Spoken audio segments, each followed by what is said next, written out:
सखर में सेप्को अख्तियारिन पारान बिजली चोरन खिलाफ कार्रवाई तेज करे छड़ियों आहिनि। सेप्को सब डिवीजन 2 जी एसटीओ मुश्ताक हुसैन कुरैशी की अगवानी में शाही बाजार, नीमची चाड़ी, क्वींस रोड ऐं ॿियनि इलाइक़नि में कार्रवाई करे सवनि जी तादाद में हलंदड़ गैर कानूनी कुंडा कनेक्शन काटा करे कार्रवाई कई वई। इन मौके ते एसटीओ मुश्ताक हुसैन कुरैशी मीडिया सां ॻाल्हाईंदे चयो त सीईओ सेप्को सईद अहमद दाऊद जी हिदायतुनि ते बिजली चोरनि ऐं बकाया जात अदा न कंदड़नि खिलाफ सख़्त ऑपरेशन कयो वियो आहे, जॾहिं त 50 लख खां वधीक बकाया जात रिकवरी करे चुका आहियूं। हुन चयो त बकाया जात अदा न कंदड़नि खिलाफ एफआईआर्स दाख़िल कयूं वेंदियूं।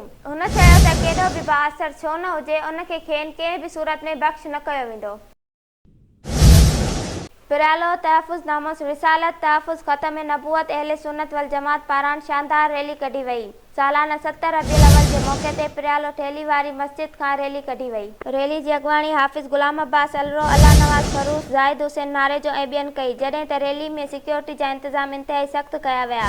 रैली पिरालो खां निकिरंदे पीर जो ॻोठ वॾा माछियूं पक्का अलराखा थींदे वापसि पिरालो पहुती, जिते अल फारूक चौक ते अॻवाननि रैली खे ख़िताब कंदे चयो त रसूल करीम सल्लल्लाहु अलैहि वसल्लम पूरी दुनिया जे लाइ रहमत बणिजी आया। सभिनी मुसलमाननि खे गुज़ारिश थी कजे त हिन रबीउल अव्वल जे हिन भलारे महीने में रसूल करीम सल्लल्लाहु अलैहि वसल्लम जी सीरत ऐं सूरत खे अपनाए करे दुनिया ऐं आख़िरत जी कामयाबी हासिल कनि। जॾहिं त रैली में महिमानी ख़ासि हज़रत मौलाना सनाउल्लाह हैदरी, हज़रत मौलाना अब्दुल करीम मरी ऐं ॿियनि आलमनि रसूल करीम जी ज़िंदगी ते रोशनी वधी। आख़िर में पाक मुल्क पाकिस्तान लाइ पिणु दुआऊं घुरियूं वयूं, जॾहिं त रैली में शरीक कंदड़ लाइ फ़ी सबीलिल्लाह ख़ैरात जो बंदोबस्त पिणु कयो वियो।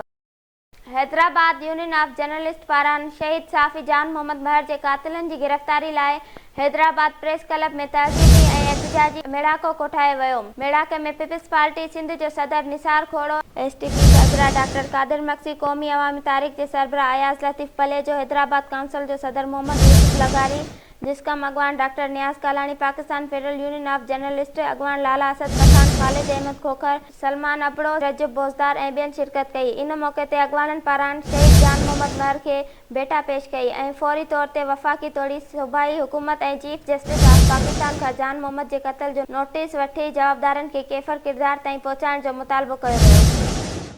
Islamabad high court PTI chairman खे अटक जेल में रखण वारो नोटिफिकेशन कलअदम करार ॾेई छॾियो। पीटीआई चेयरमैन खे अटक खां अडियाला जेल मुंतक़िल करण जो लिखत में हुकुम जारी कयो वियो आहे। इस्लामाबाद हाई कोर्ट जो चीफ जस्टिस आमिर फारूक गुज़िरियल ॾींहुं पीटीआई चेयरमैन जी दरख़्वास्त मंज़ूर कंदे केस अडियाला जेल मुंतक़िल करण जो हुकुम ॾिनो हो।